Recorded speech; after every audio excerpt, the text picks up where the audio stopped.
Уақыт өткен сайын ана тіліміздің мәйеге кетіп барады. Бірақ біз ол жайлы ойлап бас қатырмайтын болдық. Біз өз ана тілімізде сөйлесек, бір-бірімізді түсінбейтін дәрежеге жеттік.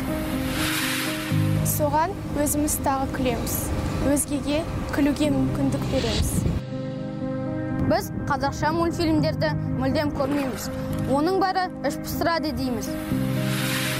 Соның кесірінен өз батырларымызды емес, өзгені үлгі тұтамыз, әрі өзгенің тілінде.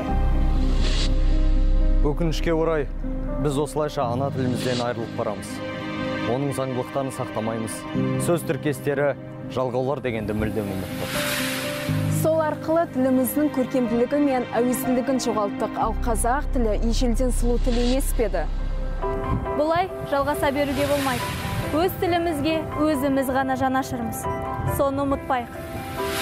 Ана тіліміздегі сөздерді дұрыс пайдаланып, бір сөз болсын, бір-бірімізге хабарлама жазарда қатесі жазайықшы. Соны әдетке айналдырайық. Өз тіліміздің қожайыны өзіміз екенімізді дәлелдейік. Себебі бұл менің ана тілім. Тіліміздің болашағы латын қарпіне негізделген қазақ әліпбиінде. Сондықтан да біз, Қазақстанның жастары, латын әліпбиін қолдаймыз.